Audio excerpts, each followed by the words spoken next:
On vit des problèmes administratifs, la pression des administrations et des politiques locaux également, mais également tout ce qui est directive nationale et directive européenne, parce qu'en France on a le souci de laver plus blanc que blanc, donc on a les directives européennes, on a les directives nationales, et encore des fois on a des arrêtés préfectoraux et des arrêtés municipaux même qui viennent en rajouter une couche supplémentaire. Donc vous imaginez bien que pour quelqu'un qui travaille 7 jours sur 7, entre 15 et 18 heures par jour et qui gagne à peine sa vie, au bout d'un moment on finit par craquer, et c'est pour ça qu'on a de moins en moins d'agriculteurs en France. Parce qu'on est soumis également à une concurrence déloyale, et je peux vous dire que c'est de plus en plus difficile dans toutes les productions. Là on s'est battu en Corrèze pour la noix, mais on le voit avec la viande, particulièrement avec les poulets et avec le Mercosur qui a été ratifié il n'y a pas longtemps. Donc on a l'impression d'être abandonné en fait de nos politiques français, et c'est pour ça que Résilience me parle particulièrement, parce que c'est vraiment un des rares partis qui s'intéresse réellement aux acteurs de terrain que sont les agriculteurs. Parce que quand on parle de ruralité, on ne peut pas passer outre les agriculteurs.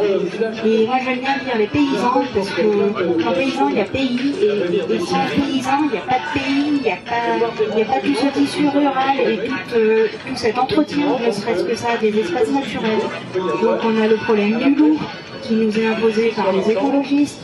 Quand je dis écologiste, c'est vraiment péjoratif, quoi. Les écolos bobos des villes, on n'en peut plus, parce qu'on est les premiers écolos, nous, finalement, sur le terrain. On est dans la campagne tous les jours, on prend soin de nos animaux tous les jours, et on a l'impression, en fait, d'être dirigé par des bureaucrates qui ne savent même pas faire la différence entre une vache et une poule, quoi, pour stigmatiser un peu les choses. Et c'est vrai que tout l'électorat agricole se sent vraiment abandonné. Alors la coordination rurale que je représente, c'est le deuxième syndicat français en termes de représentativité. Le premier, c'est la FNSEA, que tout le monde connaît.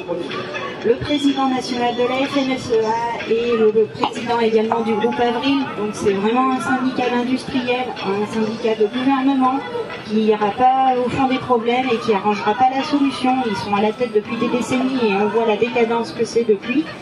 Et la coordination rurale est un syndicat où il n'y a vraiment que des agriculteurs déjà. À la tête, comme dans les départements, ce sont des agriculteurs qui vivent de leur métier, qui ont les mains dans le cambouis, on peut dire, et qui savent de quoi ils parlent. Avant de venir, j'ai fait péter mes jours parce que je suis éleveuse en Corrèze. Là, je repars dans une bonne demi-heure pour être à l'heure à l'étape pour faire péter. Donc, je peux vous dire que ça vous remet les idées en place, parce que quand vous faites des réunions à Paris, il y a quelqu'un qui prend votre manteau, quelqu'un qui vous sert le café, vous avez tout un tas de services, et que vous vous retrouvez le soir à l'étable ou la nuit en train de lever une vache, et ben, ça vous remet les idées en place. Et je pense qu'on manque de plus en plus de bon sens et d'écologie du bon sens. Et c'est ce que les agriculteurs recherchent en ce moment.